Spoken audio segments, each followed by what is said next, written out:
અમરેલી જિલ્લામાં પાછોતરા વરસાદે ખેડૂતોની મહેનત પર પાણી ફેરવી દીધું। ખાસ કરીને સાવરકુંડલામાં મગફળીના પાકને મોટું નુકસાન થયું છે। મગફળીના પાથરા વરસાદના પાણીથી પલળી જતા પાક સડી જવાની શક્યતા ઊભી થઈ।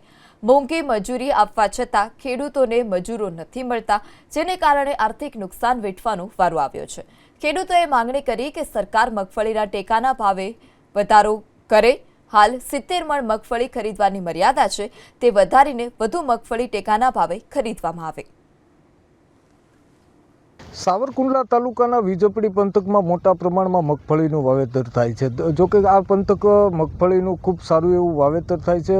जो के वरसाद सारो हतो ने खेडूतोए होशे होशे खूब सारी वावणी करी हती, मगफळीनुं बियारण लावी अने वावणी करी हती, परंतु जे पाछोतरा जे वरसाद थया तेना कारणे खेडूतोनी मुश्केली वधी छे। हुं दृश्य बतावीश के जे आगोतरू जे मगफळीनुं वावेतर खेडूतोए कर्युं हतुं अने मगफળી पाक उपर આવી હતી ત્યારે વાડી ખેતર પડાની અંદર મગફળી હાલ અત્યારે પાથરા પીડ્યા છે અને સતત 7-8 દિવસથી જે પ્રમાણે વરસાદ વરસી રહ્યો છે, વરાપ નથી નીકળતી, તેના કારણે મગફળીનો પાકને મોટું નુકસાન પહોંચ્યું છે। ખેડૂતોનો જે તૈયાર જે મોઢે આવેલો કોળિયો સીનવાઈ ગયો હોય તે પ્રકારની સ્થિતિનું નિર્માણ થયું છે। આપ જોઈ શકો છો કે મગફળી જે છે તે પણ ઉગી ગઈ છે। એટલે સતત વરસાદના પાણીના કારણે મગફળી ઉગી નીકળી છે।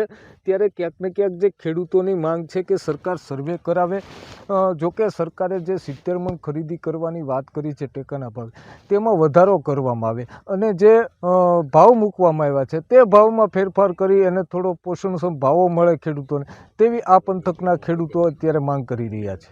હરેશ ખુમાણ, એબીપી અસ્મિતા, અમરેલી। 5-6 દિવસથી માવઠાએ મગફળી રાપ મારીને પડી હતી પાથરા, એની ઉપર એક ધારો 5 દિવસથી વરસાદ પડે છે અને વરસાદમાં હાવ માંડવી હાવ હળી ગઈ છે।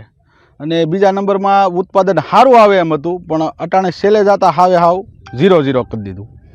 અને મગફળી 70 મણ આસપાસ લેવાની સરકારે વાત કરી હતી, એટલે સરકાર એમાં કાંઈક વધારો કરે અને વરસાદને કારણે આ બધું પાક નિષ્ફળ જાય એમ છે।